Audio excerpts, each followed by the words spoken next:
Ladies and gentlemen, welcome back to the channel. This is Crypto Wealth, and today we're going to be talking about why Warren Buffett is wrong about Bitcoin. He's given many interviews talking about Bitcoin. They've asked what his thoughts were about Bitcoin, and he's consistently said things that were negative about Bitcoin. He recently had an interview, and we're going to play this video in a moment, but 3 different times he makes it very clear why he's not a fan of Bitcoin. See, although his opinions as an investor are incredible, if you don't know this or not, he has the most successful track record of any investor in the world long term. His returns are probably the most consistent, and he probably has one of the most impeccable track records of anyone in human history. So if you ever wondered why do people care what Warren Buffett says, that's why. I mean, his entire life, all he's ever actually done is invested money since he was a young man in his early 20s. So when people say, you know, what do you think about Bitcoin? And he gives his response based on his investment philosophies. And so we're going to get into that in this video. By the way, if you want to learn how to earn cryptocurrency and you want to learn how to earn passive income with cryptocurrency, go down in the description, subscribe to our Crypto Passive Profits newsletter. It's totally free. Put in your first name, your email, and your phone number. Now, ladies and gentlemen, let me tell you right up front. In this video, I am biased. This is not financial advice. I am a cryptocurrency enthusiast. I believe in this technology, and I believe this technology is going to change the freaking world. If you agree with me, do me a favor and smash that like button. So let's get into this. So what happened in this interview is someone asked him what his thoughts were on Bitcoin. Why people ask him that, I don't know. I don't know if they don't know him. I don't know if they're just trying to make news stories. I don't know. But I'm a huge fan of Warren Buffett, and I could have told you from the get-go he wouldn't like Bitcoin. But he said if he could buy 1% of all the farmland in the world for $25 billion, he would do it. And he said if you gave him all the apartments in the world for $25 billion, then he would do it. He said he'd write a check this afternoon. And he said the reason he would do that is because it actually produces something. Farmland produces something. Apartments produce something. But he said if you gave him all the Bitcoin, and this is a statement that was so provocative, made news headlines, if you gave him all the Bitcoin in the world for only $25, he wouldn't take it. Of course, that would be a colossal error. But the reason that he says that he wouldn't take it is because he said, what would I do with it? It has no use. All I can do is sell it back to you. Now, if you agree with what he's saying, you're probably not a subscriber to my channel because he simply fundamentally does not understand what cryptocurrency is used for. And unfortunately, to be very candid with you, the reason I know cryptocurrency and Bitcoin are not going to go mainstream in the near term is because most people would actually say, well, I agree with him. It's got value. I'm making money with it because the price is going up. It doesn't actually produce anything. And I would disagree with you, and I'll explain why a little bit later in the video. But let's go ahead and look at what he says, because after he said Bitcoin doesn't produce anything, he went on to explain this. But whatever one group of the public has taken out, or one group of owners, has come in from other people. I mean, other people have entered the room and they move money around, but no money there's no more money in the room. It just changed hands. So he's saying no money has really been created. Value may have gone up because it's changed hands. Maybe there's more people in the room. That was part of the explanation. But there's no actual value created. Talk about missing the mark. He's missing it in a big, big way. And if you haven't figured it out yet, I'll talk about exactly where he's missing the mark here in a moment, but it's incredibly obvious. I mean, he literally doesn't understand the fundamental use case of Bitcoin at all. And there's a good reason why he doesn't understand it. He literally doesn't even think the fundamental use case of Bitcoin is even possible. So he goes on to say, not everything has to produce something to be valuable. So he's kind of got to defend the previous statement. The previous statement was farmland's valuable, it produces something. Apartment houses are valuable because it produces something. But not everything has to produce something to be valuable. Listen to this explanation. Certain things have value that don't produce something tangible. I mean, you can say a great painting, you know, probably will have some value 500 years from now. May not, but the odds are pretty good. He goes on even more ridiculous and says, hey, a pyramid might have value because someone would want to see it one day. But those two things don't actually produce value in and of themselves, just existing.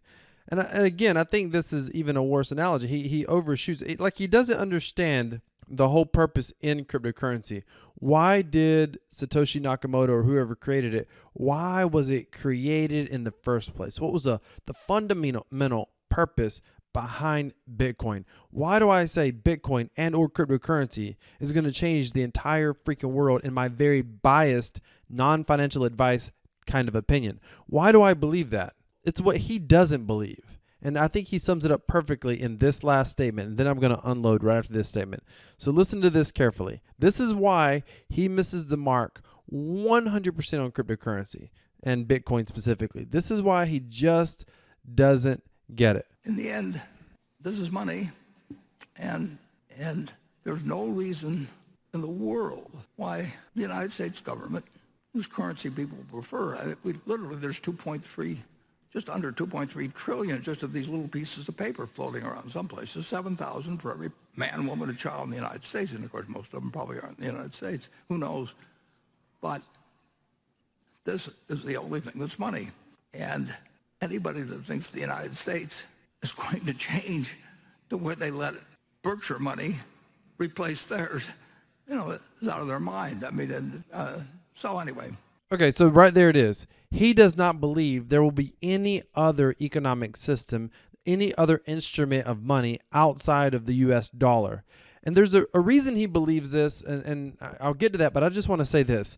Because he doesn't believe Bitcoin is money or can be money or can back money, because he doesn't believe that a decentralized cryptocurrency, it's not just Bitcoin, by the way, he does not believe any form of decentralized cryptocurrency can replace the US dollar. And I believe not only can it replace the US dollar, I believe that it fundamentally has to replace the US dollar. I believe, in my very biased opinion, not financial advice, that there's no way that a decentralized cryptocurrency eventually doesn't replace money. Why do I believe this? There's three good reasons. One is we're moving more towards a digital society.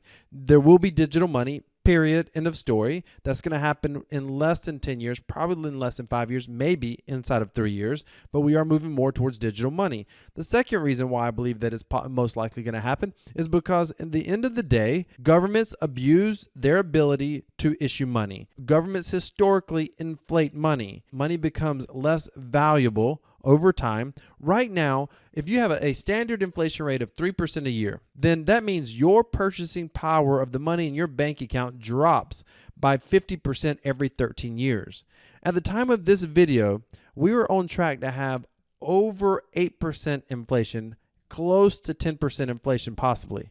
And we're not even 6 months into the year.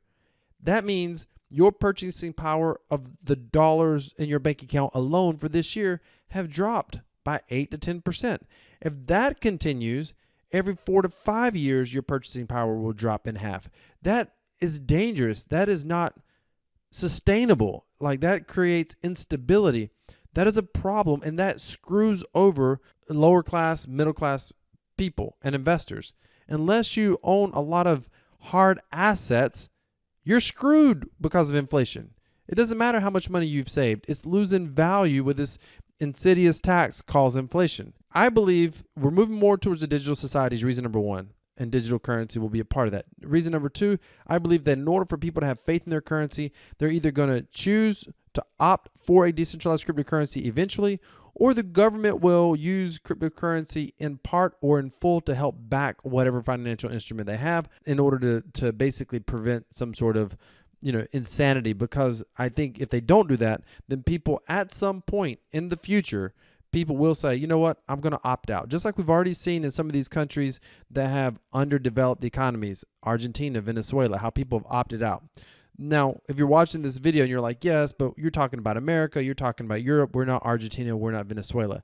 And that comes to point number 3 on why I believe that we will get there. And that is that, and it's also similar to why Warren Buffett can't understand, he literally cannot understand how a financial instrument could exist that could replace the dollar. I mean, he literally in his brain cannot understand that. And there's a reason. So these two reasons are connected. It's important for you to realize, as one of the viewers of this channel, that every great economy, historically, every superpower that's had a strong economy, historically falls.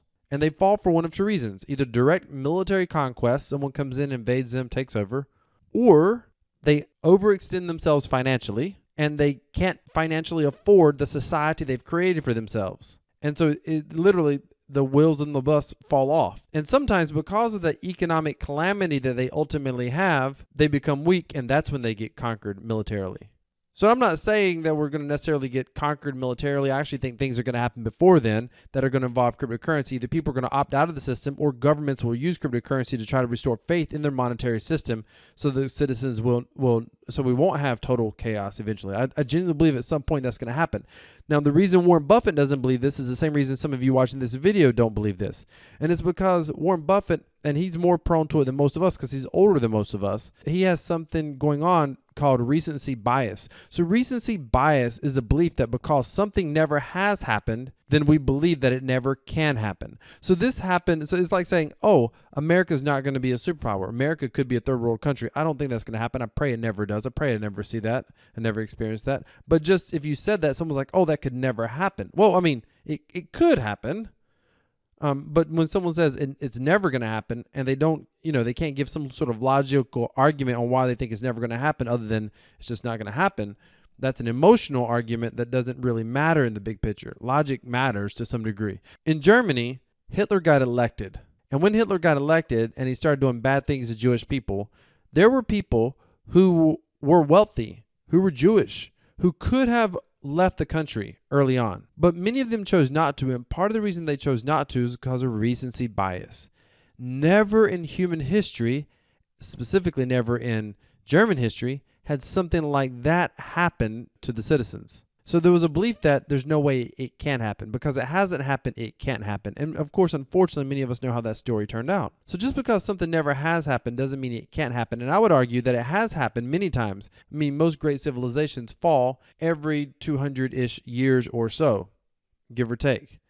So I would say if you look at the broader trend outside of any one person's lifetime, then you'll see, hey, these cycles occur. Ray Dalio talks about changing in the world order and how it occurs every so many years. And I believe we're going to see another change in the world order. And I believe we're going to see some uncertainty based on how governments tend to spend money. I believe we're going to see citizens want to take back control of their own economic power. Decentralized cryptocurrency is the only way that can happen. And I believe this technology changes the world. And therefore, I believe Warren Buffett is dead wrong when it comes to Bitcoin.